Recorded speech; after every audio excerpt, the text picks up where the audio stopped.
ಇವಾಗ 80 ನನ್ಗೆ 80 ವರ್ಷ ಆಗೈತೆ. ಆವಾಗ ಬಂದಿದ್ದು ಹೊಸ ಆಗಿ ಅಲ್ಲ ಹೇಳೋದು ಸ್ವಲ್ಪ ಕೇಳ್ರಿ.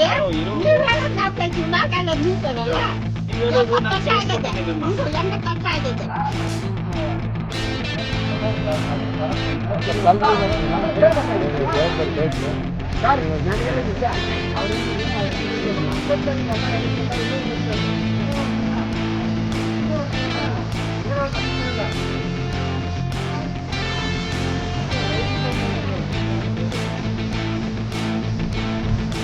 ಇವಾಗ ಮನೆ ಹಾಕೋದು ಮನೆ ಕೊಡೋದು ಸೈಟ್ ಕೊಡೋದು ಸೈಟ್ ಕೊಡೋದು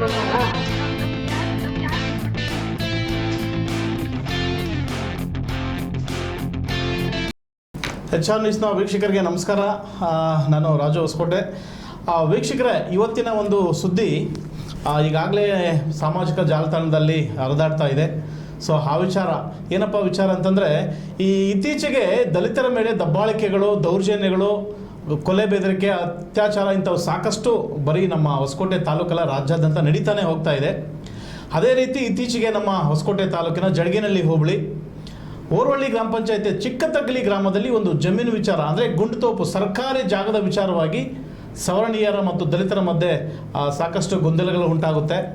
ಸೊ ಅಲ್ಲೇನು ಅಂಬೇಡ್ಕರ್ ಭವನಕ್ಕೆ ಅಂಬೇಡ್ಕರ್ ಪ್ರತಿಮೆ ನಿರ್ಮಾಣ ಮಾಡಲಿಕ್ಕೆ ಅಂತೇಳಿ ಮೀಸಲಿಟ್ಟ ಜಾಗದಲ್ಲಿ ಒಬ್ಬ ಮಹಿಳೆ ಆ ಜಾಗ ನಮ್ಮದು ಇದನ್ನು ಅಂತೇಳಿ ಅಕ್ರಮ ದಾಖಲೆಗಳನ್ನು ಮಾಡಿಸ್ಕೊಂಡು ಅಲ್ಲೇನೋ ಮನೆ ಇಟ್ಕೊಂಡು ಸಂಸಾರ ಮಾಡೋದಕ್ಕೆ ಬಂದಾಗ ಈ ಪೊಲೀಸರು ಮತ್ತು ದಲಿತರ ನಡುವೆ ವಾಗ್ವಾದ ನಡೀತದೆ. ಸೊ ಪೊಲೀಸರೇ ಅವರಿಗೆ ಒಂದು ನೆರವನ್ನು ಕೊಟ್ಟು ಅವ್ರನ್ನ ಸವರ್ಣೀಯರ ಪರವಾಗಿ ನಿಂತಿದ್ದಾರೆ ಅಂತೇಳಿ ಸಾಕಷ್ಟು ದಲಿತ ಸಂಘಟನೆಗಳು ಅಲ್ಲಿ ಬಂದು ಕೂಲಂಕುಷವಾಗಿ ಪರಿಶೀಲನೆ ಮಾಡಿ ಮಾಧ್ಯಮದ ಹೇಳಿಕೆಯನ್ನು ಕೂಡ ಕೊಟ್ಟಿದ್ರು. ಸಾಮಾಜಿಕ ಜಾಲತಾಣದಲ್ಲಿ ಇತ್ತೀಚೆಗೆ ಆ ಸುದ್ದಿಗಳನ್ನು ನಾವು ನೋಡ್ತಾ ಹೋಗ್ತಾ ಇದ್ವಿ.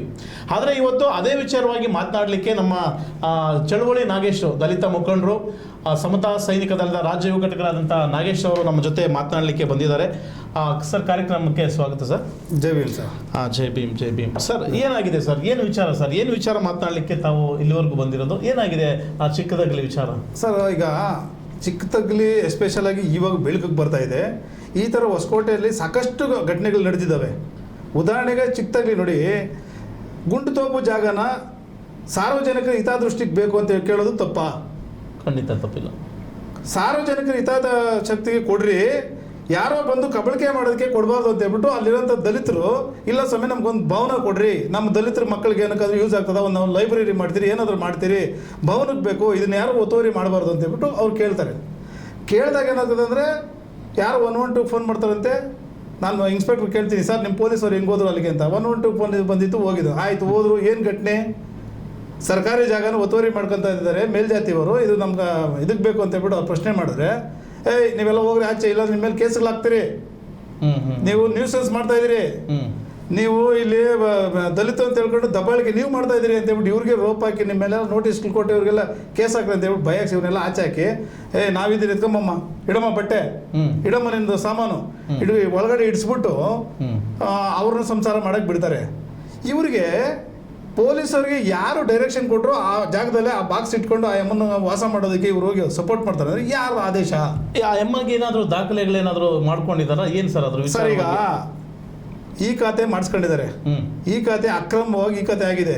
ನಾನು PDO ಅವ್ರಿಗೆ ಫೋನ್ ಮಾಡಿ ಕೇಳ್ತೀನಿ, PDO ಅವ್ರನ್ನ ಸಂಪರ್ಕ ಮಾಡಿ ಕೇಳ್ತೀನಿ, ಏನಿದು ಲೋಕೇಶ್ ಅಂತ PDO ಓರ್ವಳ್ಳಿ ಪಂಚಾಯತಿ PDO. ನಾನು ಹೋಗಿ ಪ್ರಶ್ನೆ ಮಾಡ್ತೀನಿ, ಏನ್ ಸರ್ ಇದು ಈ ವಿಷಯಕ್ಕೆ ಏನಾಗ ಅಂತ ಕೇಳಿದ ತಕ್ಷಣ ಸಮಯ ಅದು ಗುಂಡುತೋಪೆ ನಿಜಾನೇ, ನಮ್ಮ ಸೆಕ್ರೆಟರಿ ಗೊತ್ತಿಲ್ದಿರ ಅಪ್ಲೋಡ್ ಮಾಡ್ಬಿಟ್ಟವನಂತೆ. ಸರ್, PDO ಗೊತ್ತಿಲ್ದಿರ, PDO ಲಾಗಿನ್ ಗೊತ್ತಿಲ್ದಿರನೆ ಯಾವುದೇ ಕಾರಣ ಫಸ್ಟ್ ಲಾಗಿನ್ ಅಲ್ಲ ಸರ್, ಫಸ್ಟ್ ಲಾಗಿನ್ ಸೆಕ್ರೆಟರಿಗೆ ಬರುತ್ತೆ. ಸೆಕ್ರೆಟರಿ ಸರಿ ಮಾಡಲ್ಲ ಅಂತ ಹೇಳ್ಬಿಟ್ಟೆ PDO ಕೊಡೋದು, ಅವ್ರ ಲಾಗಿನ್ ಬರುತ್ತೆ. ಇನ್ನೇನ್ ಚೆಕ್ ಮಾಡ್ತಾರೆ ಅಂದ್ರೆ ಸಮಯ ಬಲ್ಕಾಗ 40 ಯಾರೋ ಮಿನಿಸ್ಟರ್ ಬರ್ತಾರೆ, 40 ಮಾಡ್ಲೇಬೇಕು ಅಂತ ನಮ್ ಟಾಸ್ಕ್ ಕೊಟ್ಬಿಟ್ಟಿದ್ರು, ನಮ್ಗೆ ಗೊತ್ತಿಲ್ದಿರ ನಾವು ಮಾಡಾಕ್ಬಿಟ್ಟೆ ಸಮಯ, ಇವಾಗ ಅದನ್ನ ಕ್ಯಾನ್ಸಲ್ ಮಾಡ್ತೀನಿ ಅಂದ್ರೆ ಏನೋ ಒಂದು ತಪ್ಪಾಗಿ ಹೋಗಿದೆ, ಸತವಾಗಿದ್ದಾರೆ, ಮಾಡ್ಬಿಟ್ಟಿದ್ದೀವಿ, ಇವಾಗ ಪ್ರಾಣ ಕೊಡ್ತೀನಿ ಅನ್ನೋ ಹಂಗಲ್ಲ. ಈಗ ಹಿಂಗೆ ಸರ್ಕಾರಿ ಅಧಿಕಾರಿಗಳಿಗೆ ಸರ್ ದಯವಿಟ್ಟು ಹೇಳ್ತೀನಿ ಕೇಳಿ, ಟ್ರೈನಿಂಗ್ ಕೊಡ್ತಾರೆ. ಖಂಡಿತ ಹೆಂಗ್ ಮಾಡ್ಬೇಕು ಅಂತ ಟ್ರೈನಿಂಗ್ ಕೊಡ್ತಾರೆ. ಸರ್ಕಾರದ ನಮ್ಮ ತೆರಿಗೆ ಹಣದಲ್ಲಿ ಸಂಬಳ ಕೊಡ್ತೀರಿ, ಟ್ರೈನಿಂಗ್ಗೆ ನಮ್ಮ ತೆರಿಗೆ ಹಣದಾಗ ಎಷ್ಟು ದುಡ್ಡು ಖರ್ಚು ಮಾಡ್ತೀರಿ, ಆ ಟ್ರೈನಿಂಗ್ ಎಲ್ಲ ಇದ್ರೂ ಸಹ ತಪ್ಪಾಗಿದೆ ಅಂತ ಹೇಳ್ತಾರೆ. ಆಯ್ತು, ತಪ್ಪಾಗಿದೆ ತಾನೇ, ಅದೇನೋ ಮಾಡ್ತೀರಿ. ಬಟ್ ಪೊಲೀಸರು ಏಕಾಏಕಿ ಅಲ್ಲಿ ಬಂದು ಅವ್ರಿಗೆ ಯಾರು ಈಗ ಪೊಲೀಸ್ ಕೆಲಸ ಏನು? ರಕ್ಷಣೆ ಕೊಡೋದು, ಗಲಾಟೆ ಆಗ್ಬಾರ್ದು, ದೊಂಬೆ ಆಗ್ಬಾರ್ದು, ಅದು ಮಾಡೋದು ಬಿಟ್ಬಿಟ್ಟು ಊರಲ್ಲಿ ಇವರೇ ಅವ್ರವ್ರು ಕಿತ್ತಾಡ್ಬೇಕು ಅನ್ನೋ ಥರ ಮಾಡ್ತಾರೆ ಪ್ರಚೋದನೆ. ಈಗ ಸರ್ಕಾರಕ್ಕೆ ಜಾಗಕ್ಕೆ ನಕಲಿ ದಾಖಲೆ ಆಗಿದೆ, ಅದನ್ನೇನು ಕ್ಯಾನ್ಸಲ್ ಮಾಡಬೇಕು, PDO ಇದು ಲೆಟ್ರ್ ಬರೀಬೇಕು, ತಹಶೀಲ್ದಾರ್ ಲೆಟ್ರ್ ಬರೀಬೇಕು, ತಹಶೀಲ್ದಾರ್ನ ಕರೆಸ್ಬೇಕು, ಇನ್ಸ್ಪೆಕ್ಟ್ರಿಗೆ ಪೊಲೀಸವ್ರೇನೋ ಕರೆದು ಸ್ವಿಮ್ಮಿಂಗ್ ತಪ್ಪಾಗಿದೆ ಅದೇನಂತ ನೋಡ್ಬಿಟ್ಟು ಕಾನೂನು ಪ್ರಕಾರ ಮಾತಾಡ್ಬೇಕು. ದೌರ್ಜನ್ಯ ಮಾಡ್ತಾರೆ ಸರ್. ನಾನು ಪ್ರಶ್ನೆ ಮಾಡಿದ್ರೆ ನನ್ನ ಮೇಲೆ ಕೇಸ್ ಹಾಕ್ತಾರೆ. ಅಂದ್ರೆ ದಲಿತರು ಯಾರೇ ಪ್ರಶ್ನೆ ಯಾರೇ ದಲಿತ ಕೇಸ್ ಮಾಡಿದ್ರೆ ಅದೇ ಇವಾಗ ಬಾಕ್ಸ್ ತಂದು ಇಡ್ಸಿದಾರಲ್ಲ, ದಲಿತರಿಗೆ ಎಲ್ಲಿ ಸಪೋರ್ಟ್ ಮಾಡಿದ್ರೆ ಸ್ವಾಮಿ ತಾಲೂಕಲ್ಲಿ ಪೊಲೀಸ್ನವರು ದಲಿತರಿಗೆ ಅಷ್ಟು ಮಾತ್ರ ನಾನಿದ್ದೀನಿ ಬರ್ರೋ ನೀವು ನಿಂತ್ಕೊಳ್ರಿ ನಿಮ್ದು ಜಾಗ ಅಂತ ಎಲ್ಲಿ ಮಾಡಿದ್ದಾರೆ? ಮಾಡಿಲ್ಲ ಇವ್ರಿಗೆ. ಯಾವ್ದಾದ್ರು ದಲಿತರು ಸಿಕ್ಬಿಟ್ರೆ ಅವ್ರು ಎತ್ಕೊಂಡೋಗಿ ಹೆಂಗೆ ಒಳಗಡೆ ಹಾಕ್ಬಿಟ್ಟು ಅವ್ರನ್ನ ಬೆಂಡೆತ್ತನ, ಅವ್ರ ಮೇಲೆ ಕೇಸ್ ಹಾಕನ, ಅವ್ರನ್ನ ಹೆಂಗೆ ಬಗ್ಗು ಬಡಿಯೋಣ, ದಲಿತರನ್ನ ಹೆಂಗೆ ತುಳಿಯೋಣ ಅನ್ನೋದು ಇಲ್ಲಿರೋಂಥ ಪೊಲೀಸರು ಮಾಡ್ತಾರಂತ ಕೆಲಸಗಳು. ಇಲ್ಲಿ ಮಾಡ್ತಾ ಇರೋ ಪೊಲೀಸರು ದಲಿತರನ್ನ ಬಗ್ಗು ಬಡಿಯೋ ಕೆಲಸಗಳು ಮಾಡ್ತಾ ಇದ್ದಾರೆ. ಯಾವ ಸ್ಟೇಷನ್ ಸರ್ ಇದು? ಯಾವ station? Hosakote police station sir. Govindraj ಅಂತ ಇನ್ಸ್ಪೆಕ್ಟ್ರು. ನಾನು ಪ್ರಶ್ನೆ ಮಾಡೋದಕ್ಕೆ ಅವ್ರ 112 ಬಂದಿತ್ತು, ನಮ್ಮವರು ನಿಂತಿದ್ದಾರೆ ಅಷ್ಟೇ ಅಲ್ಲಿ ಅಂತಾರೆ. ಆದ್ರೆ ನೋಡಿ ವಿಡಿಯೋಗಳು ನೋಡಿ, ಸಮಾಜದ ದಳಗಳನ್ನ ನೋಡಿ, ಹೋಗ್ರ ಆ ಕಡೆ ಅಲ್ಲಿರೋಂಥ ದಲಿತರನ್ನ ಹೋಗ್ರ ಆ ಕಡೆ ಅಂತ ಹೇಳ್ಬಿಟ್ಟು ಮೇಲ್ಜಾತಿ ಅವ್ರನ್ನ ಕರ್ಕೊಂಡ್ಬಂದು ಒಳಗಡೆ ಯಾವ್ದೋ ಒಂದು ಬಾಕ್ಸ್ ಮಾಡಿಸ್ಕೊಂಡ್ಬಿಟ್ರೆ, ಮನೆ ತರ ಬಾಕ್ಸ್ ಮಾಡ್ಕೊಂಡ್ಬಿಟ್ಟಾರೆ. ಹೆಂಗಿ ಕಬಳಿಕೆ ಮಾಡ್ಬೇಕಂತ ಗೊತ್ತಾಗಬೇಕಲ್ಲ. ಮನೆ ಕಟ್ಬೇಕಾದ್ರೆ ಅಲ್ಲೆಲ್ಲ ಲೇಟ್ ಆಗ್ತದ. ಈ ಬಾಕ್ಸ್ ಎತ್ಕೊಂಡ್ಬಂದು ಬಾಕ್ಸ್ ಇಟ್ಬಿಡೋದು, ಹಂಗೆ ಕಳ್ಳ ಸೃಷ್ಟಿ ಮಾಡ್ಕೊಂಡು ನಮ್ದೇ ಜಾಗ ಅಂತ ಹೊಡ್ಕೊಂಡ್ಬಿಡೋದು. ಗುಂಡುತೋಪ್ ಯಾವುದೇ ಕಾರಣಕ್ಕೂ ಸರ್ಕಾರದಿಂದ ಇರ್ತದೆ. ಗುಂಡುತೋಪ್ ಆಗ್ಲಿ, ಸ್ಮಶಾನ ಆಗ್ಲಿ, ರಾಜಕಾಲುವೆಗಳಾಗ್ಲಿ ಯಾವುದೇ ಕಾರಣಕ್ಕೂ ಯಾರು ಸೊತ್ತು ಮಾಡ್ಕೊಳಕ್ಕಾಗಲ್ಲ. ಈ PDO ಯಾಕೆ ಅವರು ಈ ತರ ಮಾಡಿದ್ರೆ, ಹೆಂಗ್ ಮಾಡ್ಕೊಟ್ಟಿದ್ದಾರೆ ಇದು? ಅವರು ಏನು ಆಸೆ ಆಕಾಂಕ್ಷೆಗಳಿಗೆ ಒಳಗಾಗಿ ಮಾಡಿಕೊಟ್ರು, ಇಲ್ಲ ಯಾರಾದ್ರೂ ಒತ್ತಡಗಳಿಗೆ ಮಾಡಿಕೊಟ್ರು ಗೊತ್ತಾಗ್ತಾ ಇಲ್ಲ. ಕೇಳಿದ್ರೆ ಸ್ವಾಮಿ ನಮ್ಮ ಸೆಕ್ರೆಟರಿ ಏನು ಉಡಾಪಿ ಉತ್ತರಗಳು ಕೊಡ್ತಾರೆ ಸರ್. ಸೆಕ್ರೆಟರಿ ಮೇಲೆ ಹಾಕಿದ್ದಾರೆ. ಸೆಕ್ರೆಟರಿ ಮೇಲೆ ಅಂದ್ರೆ ಈಗ ಯಾವುದೋ ಒಂದು ಸರ್ಕಾರಿ ಜಾಗ ಯಾರಿಗೋ ಒಂದಷ್ಟು ಮಾಡ್ಕೊಟ್ಬಿಡೋದು, ಓಡಾಡ್ಲಿ ಬಿಡು ಕೋರ್ಟ್ ಕೇಸ್ ಬೇರೆಯವ್ರು ಯಾರು ಇಲ್ಲ, ನಿಮ್ಮ ಜಾಗ ನಮ್ಗೆ ಮಾಡ್ಕೊಟ್ಬಿಡು, ನಮ್ಮ ಜಾಗ ನಿಮ್ಗೆ ಮಾಡ್ಕೊಟ್ಬಿಡು. ಏನು ಅವ್ರು ದುಡ್ಡು ಬೇಕಷ್ಟೇ. ಕೆಲಸ ಕಾನೂನು ಅಡಿಯಲ್ಲಿ ನಿಯಮಾವಳಿಗಳನ್ನ ಹೆಂಗೆ ಪಾಲನೆ ಮಾಡಬೇಕು, ನಿಯಮಾವಳಿಗಳು ಹೆಂಗೆ ಫಾಲೋ ಮಾಡಿಬಿಟ್ಟು ಈಗ ಜನಗಳಿಗೆ ಹೆಂಗೆ ನಾವು ಮಾಡ್ಕೊಡ್ಬೇಕು ಅನ್ನೋದು ಅವರ ಇಂಟೆನ್ಷನ್ ಇಲ್ಲ. ಏನೋ ಕಾಟಾಚಾರಿ ಯಾವ್ದು ಬಂತ ಮಾಡೋಣ, ದುಡ್ಡು ಮಾಡೋಣ ಅನ್ನೋದು ಅವರ ಆಲೋಚನೆಗಳು. ಈಗೇನು ಸರ್ ಏನಾಗಿದೆ ಫೈನಲ್ ಏನಾಯ್ತು ಈಗ ಸರ್? ಫೈನಲಿ ನೋಡಿ, ಪೊಲೀಸವ್ರು ಬಂದು ಅವ್ರನ್ನ ಒಳಗಡೆ ಬಿಟ್ಟು ಅಲ್ಲಿರೋಂಥ ದಲಿತರಿಗೆಲ್ಲ ಎದುರಿಸಿ, ನೀವೇನಾದ್ರೂ ಆ ವಿಷಯಕ್ಕೆ ಹೋದ್ರೆ ಶಾಂತಿ ಭಂಗ ಮಾಡ್ತಾ ಇದ್ರಿ ಅಂತ ಹೇಳ್ಬಿಟ್ಟು ನಿಮ್ಮ ಮೇಲೆ ಕೇಸ್ ಹಾಕಿ ಒಳಗಾಕ್ತಿರಿ, ಯಾವನ್ ಬಂದ್ರು ಅವನ ಮೇಲೆ ಕೇಸ್ ಹಾಕ್ತಿರಿ, ಯಾರು ಈ ವಿಷಯಕ್ಕೆ ಹೋಗಲ್ಲ ಅಂತ ಹೇಳ್ಬಿಟ್ಟು ವಾರ್ನ್ ಮಾಡ್ಬಿಟ್ಟು ಹೋದ್ರು. ಆಮೇಲೆ ನಮ್ಮ ಸಂಘಟನೆಗಳವರು ಸ್ವಲ್ಪ ಜನ ಕೇಳಿದ್ದಕ್ಕೆ ಇವತ್ತು ಸರ್ವೆ ಮಾಡಿಸಿದ್ದಾರೆ. ಏನು 17 ಗುಂಟೆ ಇದೆ, ಸರ್ವೆ ನಂಬರ್ 14ರಲ್ಲಿ 17 ಗುಂಟೆ ಏನಿದೆ ಅದು ಬಂದು ಇವತ್ತು ಮಾರ್ಕ್ ಮಾಡಿ ಹೋಗಿದ್ದಾರೆ.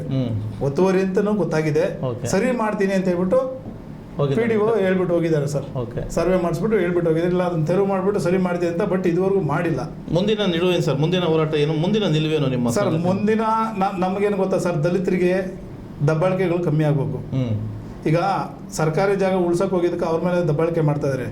ಹೊರಗಡೆ ಮಾಡೋದು ಬಿಡ್ರಿ. ಇವಾಗ ಮುಂಚೆ ಏನಾಗ್ತಾ ಇತ್ತು, ಊರುಗಳಲ್ಲಿ ಮೇಲ್ಜಾತಿಯವರು ನಮ್ಮ ಮೇಲೆ ದೌರ್ಜನ್ಯ ಮಾಡ್ತಾ ಇದ್ರು. ಇವಾಗ ಹಂಗಿಲ್ಲ ಸರ್, ಪೊಲೀಸರು ಮಾಡ್ತಾರೆ ಸರ್. ಯಾರು ಒಬ್ಬನು ಅಟ್ರಾಸಿಟಿ ಎತ್ಕೊಂಡು ಸ್ಟೇಷನ್ಗೆ ಹೋದ್ರೆ ಅವನಿಗೆ ಭಯ ಇಡಿಸಿ, ಆಪೋಸಿಟ್ ಅವ್ರನ್ನ ಕರೆಸಿ ರಾಜಿ ಮಾಡಿಸಿ, ನಿನ್ ಕೇಸ್ ಮಾಡಬಾರ್ದು, ಇಲ್ಲ ನಿನ್ ಮೇಲೆ 2 ಕೇಸ್ ಮಾಡ್ತೀನಿ, ಇಲ್ಮೇಲೆ ನಿನ್ ಮೇಲೆ ಇನ್ನೊಂದು ಕೇಸ್ ಮಾಡ್ತೀನಿ ಅಂತ ಭಯ ಹಾಕ್ಸಿ ಕೇಸ್ಗಳನ್ನೆಲ್ಲ ರಾಜಿ ಮಾಡಿ ಕಳಿಸ್ತಾರೆ. ಉದಾಹರಣೆ ಕೇಳ್ತೀನಿ ಬೇಕಾದ್ರೆ. ಈ ಉದಾಹರಣೆಗೆ ನೆನ್ನೆಲ್ಲ ಮೊನ್ನೆನೆ ಯಾವ್ದು ಚಿಕ್ಕದಾಗ್ಲಿ ಘಟನೆ ನಡೆದಿದ ತಕ್ಷಣ ನಾನು ಏನಕ್ಕೆ ಆವತ್ತು ಅಲ್ಲಿಗೆ ಇಮಿಡಿಯೇಟ್ ಸ್ಪಾಟ್ಗೆ ಬಂದಿಲ್ಲ ಅಂದ್ರೆ, ಇಲ್ಲಿ ಯಾರೋ ಒಬ್ರು ದಲಿತರು ಒಂದು ಮನೆ ತಗೊಂಡಿರ್ತಾರೆ VV ಎಕ್ಸ್ಟೆನ್ಷನ್ ಅಲ್ಲಿ. ಮನೆ ತಗೊಂಡ್ರೆ ಮನೆ ನಿರ್ಮಾಣ ಮಾಡ್ತಾ ಇರ್ತಾರೆ, ಏನು ಪೇಂಟ್ ಹೊಡಿತಾ ಇರ್ತಾರೆ. ಪಕ್ಕದಾಗ ಯಾರೋ ಮೇಲ್ಜಾತಿಯವರು ಒಬ್ರಿಗೆ ಪೇಂಟ್ ಯಾರ್ಬಿಡ್ತಂತೆ. ಪೇಂಟ್ ಯಾರ್ಬಿಟ್ಟಿರೋದಕ್ಕೆ ಪೇಂಟ್ ಹಾಕ್ತಿರಲ್ಲ ಬುದ್ಧಿ ಅದು ಹಂಗೆ ಬೈದ್ರಂತೆ. ಅಲ್ಲಿರೋಂಥ ಕೂಲಿ ಕೆಲಸದವರು, ಅವರು ದಲಿತರೆ, ಕೂಲಿ ಕೆಲಸದವ್ರ ಮ್ಯಾಗ ದಬ್ಬಾಳಿಕೆ ಮಾಡ್ತಾರೆ. ಓನರ್ ಬಂದ್ಬಿಟ್ಟು ಸ್ವಾಮಿ ಆಯ್ತು ಕಟ್ಕೊಂತೀರಿ, ಏನೋ ಮಾಡ್ತಾರೆ, ಇವ್ನ ಅಮ್ಮನ ಅದು ಇದು ಅಂತ ಕೆಟ್ಟ ಮಾತುಗಳ ಬೈದು ಅಲ್ಲಿ ಹೆಂಗಸರನ್ನೆಲ್ಲ ಗಲೀಜ್ ಮಾತುಗಳ ಬೈದಿದ್ದಾರೆ. ಅದೆಲ್ಲ ರೆಕಾರ್ಡ್ ಇದೆ. ಅದನ್ನೆಲ್ಲ ಎತ್ಕೊಂಡು ಪೊಲೀಸ್ ಸ್ಟೇಷನ್ಗೆ ಹೋಗಿ ಕಂಪ್ಲೇಂಟ್ ಕೊಡ್ತಾರೆ. ಕಂಪ್ಲೇಂಟ್ ಕೊಟ್ರೆ ಏನ್ ಮಾಡ್ತಾರೆ, ಅವ್ರನ್ನ ಕರೆಸಿ ರಾಜಿ ಮಾಡಿ ಇವ್ರ ಮೇಲೆ ಉಲ್ಟಾ ಕೇಸ್ ಮಾಡಿ, ಅಂದ್ರೆ ಇವರೇನೋ ಕೂಲಿ ಆಳುಗಳೇನೋ ಹೊಡೆದಂತೆ ಮಾಡ್ಲಿ ಕೇಸ್, ನೋ ಪ್ರಾಬ್ಲಮ್. ಆದ್ರೆ ಇವ್ರು ಕೊಟ್ಟಿದ್ದ ಕಂಪ್ಲೇಂಟ್ಗೆ ಏನ್ ಮಾಡ್ತಾರೆ, ರಾಜಿ ಮಾಡ್ಬಿಟ್ಟು ಸೆಕೆಂಡ್ಗಳು ಕೊಡಿಸಿ, ನೀನು ಈ ಅಷ್ಟಾಯ್ತು ಬಿಟ್ಬಿಡು, ಇಲ್ಲಾಂದ್ರೆ ನಿನ್ನ ಮೇಲೆ ಇನ್ನೊಂದು ಕೇಸ್ ಹಾಕ್ತೀನಿ ಅಂತ ಭಯ ಹಾಕಿಸಿ ಕೇಸ್ಗಳನ್ನ ರಾಜಿ ಮಾಡಿ ಕಳಿಸಿದ್ದಾರೆ. ನೀವು ತಾಲೂಕಲ್ಲಿ ಇತ್ತೀಚೆಗೆ ಗಮನಿಸ್ತಾ ಇರ್ಬೋದು ಸೋಷಿಯಲ್ ಮೀಡಿಯಾಗಳಲ್ಲಿ, ನಂದಗುಡಿ ಸ್ಟೇಷನ್ ಏನಾಯ್ತು, ಅವರು ನಮ್ಮ ದಲಿತ ಲೀಡ್ರು ರಾವಣ್ಣ ಅವ್ರ ಮೇಲೆ DYSP ರೋಪ್ ಹಾಕಿರೋದು, ಆಮೇಲೆ ತಹಶೀಲ್ದಾರು ನಮ್ಮ ಮಂಜುನಾಥ್ ಅನ್ನೋರ ಮೇಲೆ ರೋಪ್ ಹಾಕಿರೋದು, ದಲಿತರು ಯಾರೇ ಪ್ರಶ್ನೆ ಮಾಡಿ ನಾನು ಪ್ರಶ್ನೆ ಮಾಡಿದ್ರೆ ನನ್ನ ಮೇಲೆ ಕೇಸ್ ಹಾಕಿರೋದು. ಇತ್ತೀಚೆಗೆ ಹೊಸಕೋಟೆ ತಾಲೂಕಲ್ಲಿ ಪೊಲೀಸರು ಪಾಳ್ಯಗಾರಿಕೆ ನಡೆಸ್ತಾ ಇದ್ದಾರೆ, ಪೊಲೀಸರು ದಬ್ಬಾಳಿಕೆ ನಡೆಸ್ತಾ ಇದ್ದಾರೆ. ನೀವು ಎಲ್ಲ ಸ್ಟೇಷನ್ಗೂ ತಗೊಳ್ಳಿ ಸರ್. ಸೂಲುಬೆಲೆ ಸ್ಟೇಷನಲ್ಲಿ ಏನಾಯಿತು, ನಂದಗುಡಿ ಸ್ಟೇಷನಲ್ಲಿ ಏನಾಯಿತು, ಹೊಸಕೋಟೆ ಸ್ಟೇಷನಲ್ಲಿ ಏನಾಯಿತು, ಎಷ್ಟು ಕಂಪ್ಲೇಂಟ್ ಹೋಗ್ತವೆ, ಎಷ್ಟು ದಲಿತರನ್ನ ರಾಜಿ ಮಾಡಿ ಕಳಿಸ್ತಾರೆ, ಬೈಕ್ಸ್ ಕಳಿಸ್ತಾರೆ. ನೀವು ದಯವಿಟ್ಟು ಚೆಕ್ ಮಾಡಿಸಿ. ಹೋಮ್ ಮಿನಿಸ್ಟರ್ ಸರ್ ತಮ್ಮ ಮೂಲಕ ನಾನು ಕೇಳ್ಕೊಳ್ಳೋದೇನೆಂದರೆ, ನೀವಾದರೂ ಹೋಮ್ ಮಿನಿಸ್ಟ್ರಿಗೆ ಹೊಸಕೋಟೆ ನಡೀತಾರಂಥ ಪೊಲೀಸ್ ದಬ್ಬಾಳಿಕೆಗಳನ್ನ ನಿಲ್ಲಿಸೋದಕ್ಕೆ ಹೇಳಿ ಸರ್. ನಿಮ್ಮ ಮೂಲಕ ಆದ್ರೂ ಸ್ವಲ್ಪ ನ್ಯಾಯ ಸಿಗಲಿ ಸರ್, ಮಾಧ್ಯಮದ ಮುಖಾಂತರ ಸ್ವಲ್ಪ ನ್ಯಾಯ ಸಿಗಲಿ ಅಂತ ನಿಮ್ಮ ಹತ್ರ ಕೇಳ್ಕೊತೀನಿ ಸರ್. ಖಂಡಿತವಾಗಿ ಮಾಡೋಣ, ಖಂಡಿತ. ಈಗೇನೋ ನಮ್ಮ ದಲಿತ ಚಳವಳಿ ನಾಗೇಶ್ ಅವರು ಸಾಕಷ್ಟು ಆರೋಪಗಳನ್ನು ಮಾಡ್ತಾ ಇದ್ದಾರೆ. ಇತ್ತೀಚೆಗೆ ಹೊಸಕೋಟೆ ತಾಲೂಕಿನಲ್ಲಿ ಪೊಲೀಸರ ದಬ್ಬಾಳಿಕೆ ಜಾಸ್ತಿ ಆಗ್ತಾ ಇದೆ, ದಲಿತರ ಮೇಲೆ ದೌರ್ಜನ್ಯ ಜಾಸ್ತಿ ಆಗ್ತಾ ಇದೆ, ಪರಿಶೀಲನೆ ಮಾಡಿ ಅಂತ ಕೂಡ ಹೇಳಿದ್ದಾರೆ. ಖಂಡಿತವಾಗಿ ನಾವು ಆ ಕೆಲಸವನ್ನು ಮಾಡ್ತೇವೆ. ಎಲ್ಲಿ ದಬ್ಬಾಳಿಕೆ ಆಗ್ತಾ ಇದೆ, ಯಾರ ಬಗ್ಗೆ ಅನ್ಯಾಯ ಆಗ್ತಾ ಇದೆ, ನೊಂದವರಿಗೆ ನೆರವಾಗ್ತಾ ಮುಂದಿನ ದಿನಗಳಲ್ಲಿ ಏನಾಗಬೇಕು ಅನ್ನೋದನ್ನು ಮಾಡಿ ನೋಡೋಣ ಅಂತ ಹೇಳ್ತಾ ಇವತ್ತು ಮುಂದಿನ ಕಡೆಯದಾಗಿ ಏನು ಹೇಳಕ್ಕೆ ಇಷ್ಟಪಡ್ತೀನಿ ಸರ್. ಹಿಂಗೆ ನಡೆದ್ರೆ ಉಗ್ರವಾದ ಹೋರಾಟ ಮೊನ್ನೆ ನೋಡಿರ್ತೀರಿ, ಚಳವಳಿ ಇದು ಸಾರಿ ನಮ್ಮ ಜಯಂತಿ 135ನೇ ಜಯಂತಿ ಹೆಂಗಾಯ್ತು ಅಂತ. ಅದಕ್ಕೆ ಅದೇ ಥರ ದಲಿತರನ್ನೆಲ್ಲ ಎಚ್ಚರಿಸಿ ಇವ್ರ ಮೇಲೆ ಉಗ್ರವಾದ ಹೋರಾಟ ಮಾಡ್ತೀರಿ ಸರ್. ದಲಿತರು ಹೋರಾಟನೇ ನಮ್ಮ ಗುರಿ, ಹೋರಾಟನೇ ನಮ್ಮ ಹೌದು. ನೋಡಿದ್ರಲ್ಲ ವೀಕ್ಷಕರೇ, ಹೊಸಕೋಟೆಯಲ್ಲಿ ಆಗ್ತಕ್ಕಂಥ ಕೆಲವು ವಿಚಾರಗಳನ್ನು ನಮ್ಮ ದಲಿತ ಚಳವಳಿ ನಾಗೇಶ್ ಅವರು ಮಾತನಾಡಿದ್ದಾರೆ. ನೋಡೋಣ ಇದು ಎಷ್ಟರ ಮಟ್ಟಿಗೆ ಚಿಕ್ಕತಗಲಿ ಇದು ಸರ್ವೆ, ಇವತ್ತೇನು ಸರ್ವೆ ಆಗಿದೆ ಇದು ಗುಂಡುತೋಪಾಗಿ ಉಳ್ಕೊಳ್ಳುತ್ತಾ ಅಥವಾ ಬಲಾಢ್ಯರ ಪಾಲಾಗುತ್ತಾ ಅಂತ ಕಾದು ನೋಡೋಣ ಮುಂದಿನ ಸುದ್ದಿಯನ್ನು ನೋಡೋಣ. ಇನ್ನೊಂದು ಸರ್, ಇಲ್ಲಿರೋಂಥ ಸ್ಥಳೀಯ ಶಾಸಕರು ಇದ್ರ ಮಗೆಲ್ಲ ಗಮನ ಕೊಡಬೇಕು. ಸ್ಥಳೀಯ ಶಾಸಕರು ವಿದ್ಯಾವಂತರವ್ರೆ, ನಮ್ಗೆ ತುಂಬ ಅಪಾರವಾದ ಗೌರವ ಇದೆ. ನಾವು ಸಹ ಅವ್ರಿಗೆ ಓಟ್ ಹಾಕಿದ್ದೀರಿ. ವಿದ್ಯಾವಂತರಿರಲಿ, ತಾಲೂಕಿಗೆ ಇಷ್ಟು ದಿವಸ ಹಿಂದೆ ಉಳಿದಿತ್ತು ನಮ್ಮ ತಾಲೂಕು, ಇನ್ಮೇಲೆ ಅದು ಮುಂದೆ ಬರಲಿ ಅಂತ ಹೇಳ್ಬಿಟ್ಟು ಅವ್ರ ಮೇಲೆಲ್ಲ ಫುಲ್ ಓಪಿಟ್ಟಿದ್ದೀರಿ. ಇವ್ರ ಬಗ್ಗೆ ಎಲ್ಲ ಶಾಸಕರು ದಯವಿಟ್ಟು ಗಮನಿಸ್ಬೇಕು ಸರ್. ಖಂಡಿತ ನಮ್ಮ ಸ್ಥಳೀಯ ಶಾಸಕರಾದಂಥ ಶರತ್ ಬಚ್ಚೇಗೌಡರ ಗಮನಕ್ಕೂ ಕೂಡ ಈ ವಿಚಾರವನ್ನು ಮುಟ್ಟಿಸ್ತೇವೆ. ಆದಷ್ಟು ಬೇಗ ಇದು ಏನಾಗುತ್ತೆ ಅಂತ ಕಾದು ನೋಡೋಣ. ಮುಂದಿನ ಒಂದು ಸುದ್ದಿಯಲ್ಲಿ ಭೇಟಿ ಆಗ್ತಾನೆ ಅಂತ ಹೇಳಿದ ತಕ್ಷಣ ನಮ್ಮ ಕಾರ್ಯಕ್ರಮಕ್ಕೆ ಬಂದು ನಮ್ಮ ಜೊತೆ ಕೆಲವು ವಿಚಾರಗಳನ್ನು ಹಂಚ್ಕೊಂಡಂತಹ ನಾಗೇಶ್ ಅವರಿಗೆ ಧನ್ಯವಾದಗಳನ್ನು ತಿಳಿಸ್ತಾ ಈ ಕಾರ್ಯಕ್ರಮವನ್ನು ಮುಗಿಸ್ತಾ ಇದ್ದೀನಿ. ಮುಂದಿನ ಒಂದು ಸುದ್ದಿಯನ್ನು ಮುಂದೆ ಇಡ್ತೀನಿ. ಧನ್ಯವಾದಗಳು.